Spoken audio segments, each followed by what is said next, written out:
નમસ્કાર દર્શક મિત્રો, ડૉક્ટર દવે આરોગ્ય મિત્ર ચેનલમાં આપનું હાર્દિક સ્વાગત છે। જો મિત્રો તમે અમારી આ ચેનલમાં હજી નવા છો, ચેનલને સબસ્ક્રાઈબ નથી કરી તો ચેનલને સબસ્ક્રાઈબ કરવાનું ભૂલતા નહીં।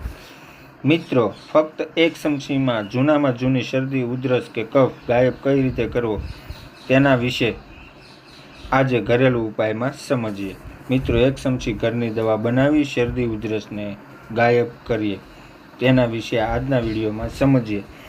નાના બાળકોથી લઈને વડીલો સુધી આ પ્રયોગ કરી શકાય છે મિત્રો। તો આવો જાણીએ વિડીયોમાં।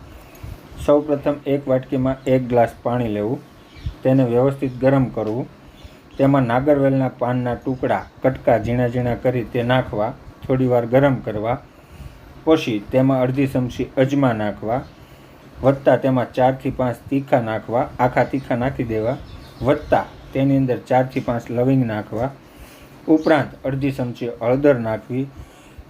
જો તમને ટેસ્ટ ના આવે તો અડધી ચમચી એમાં નમક ઉમેરી શકાય મિત્રો। તેને વ્યવસ્થિત 2 મિનિટ સુધી ગરમ કરવાનું છે। પાણી અડધું ન થઈ જાય ત્યાં સુધી ગરમ કરવું। ત્યારબાદ તેને નીચે ઉતારી લેવું, પછી નવશેકું રહે ત્યારે તેને પી જવું। જો હજી ન તમને ફાવતું હોય તો તેમાં લીંબુ એડ કરી શકાય મિત્રો। વ્યવસ્થિત નવશેકું પાણી ધીરે ધીરે પીવું। શરદી ઉધરસવાળા ખાસ આ દેશી ઉપાયનો ઉપયોગ કરે।